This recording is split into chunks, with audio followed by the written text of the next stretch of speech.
नमस्कार, मैं साक्षी तिवारी न्यूज़ 20+ में आपका स्वागत करती हूं। तो आइए नज़र डालते हैं आज की कुछ खास खबरों पर।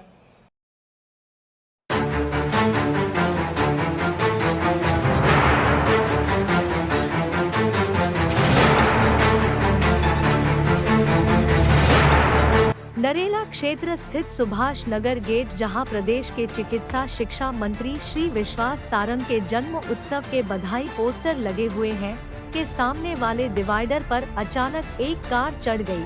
शुक्र है किसी को जान का नुकसान नहीं हुआ है। कार में मनीषा नाम की चार्टर्ड अकाउंटेंट और उनकी मां सवार थी। रहवासियों की मांग है कि डिवाइडर पर रेडियम और स्ट्रीट लाइट का तत्काल प्रभाव से प्रबंध करना चाहिए, जिससे आगे कोई दुर्घटना न हो। राजधानी भोपाल से शारिक खान की रिपोर्ट।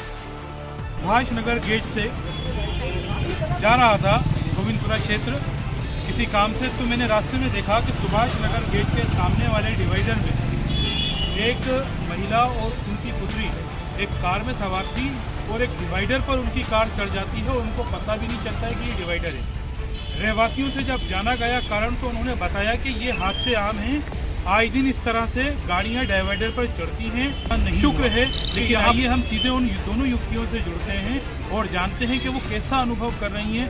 उन्होंने इस खतरे को इतने पास से देखा है, उनके मन में क्या चल रहा है। मैं कैमरामैन से कहूँगा थोड़ा नजदीक आए। जी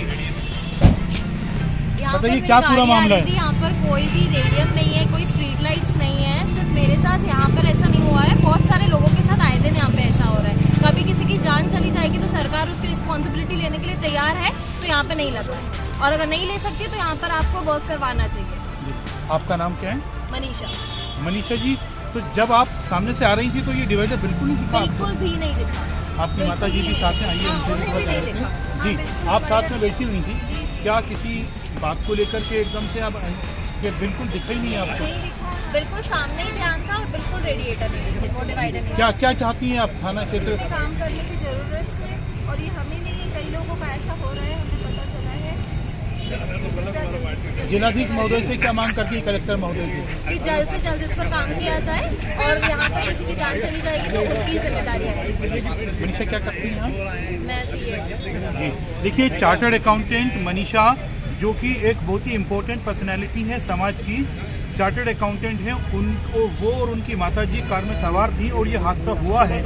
और ये शुक्र की बात है कि कोई नुकसान नहीं हुआ है, उनको किसी तरह की कोई क्षति नहीं पहुंची है। लेकिन अगर कोई नुकसान हो जाता, अगर उनकी जान का कोई नुकसान हो जाता, तो एक इम्पोर्टेंट पर्सनैलिटी जो कि मनीषा जो कि सीए हैं, वो शायद अभी अस्पताल में होती और फिर हम देखते कि किस तरह से शासन प्रशासन आता और जाता और फिर इस पर कार्य करवाता।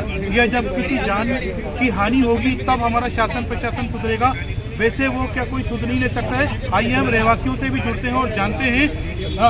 जी बताइए कि यहाँ पर कितने हादसे, ये कौन सा हादसा आपने देखा है? सब मैं तो जब से तकरीबन ये मान के चलिए मुझे 8-10 साल हो गए यहाँ पे काम करते हुए, और डेली यहाँ पे गाड़ियाँ चलती हैं। अभी तो मौसम इतना खराब नहीं है, मगर जब मौसम खराब होता है तो एक गाड़ी उतारते हैं, एक चलती है। एक दिन में 4-4, 5-5 गाड़ी चलती हैं। सुबह 4 बजे 5 बजे आज जो गाड़ी चढ़ी है, ईश्वर की कृपा है, अल्लाह का शुक्र है, भगवान का शुक्र है कि उन्हें कोई नुकसान। इससे पहले जो गाड़ियाँ चढ़ी थी उन लोगों के साथ क्या हुआ? पहले कई लोगों का सर फटे हैं, कई के हाथ पैर टूटे हैं। टू व्हीलर भी चलती है, टू व्हीलर वाले एक्सीडेंट होते हैं। कई बार ऐसा भी हुआ है कि कार चढ़ी है, कार के पीछे 2-2 टू व्हीलर एक साथ घुस गई हैं जी, और उसमें लोगों को लगी है। एम्बुलेंस से लोगों को भेजा गया, ऑटो से लोगों ये बता रहे हैं कि इससे पहले जो हादसे हुए हैं उसमें लोगों की को क्षति हुई है, शरीर का नुकसान हुआ है, वहाँ पे लोगों के सर भी फट गए हैं, खून भी निकल आया है, लेकिन उसके बाद भी अभी तक शासन प्रशासन नहीं जागा है। इससे पहले जो गाड़ियाँ चढ़ी थी उन लोगों के साथ क्या हुआ? पहले कई लोगों का सर फटे हैं, कई के हाथ पैर टूटे हैं। टू व्हीलर भी चलती है, टू व्हीलर वाले एक्सीडेंट होते हैं। कई बार ऐसा भी हुआ है कि कार चढ़ी है, कार के पीछे 2-2 टू व्हीलर एक साथ घुस गई हैं जी,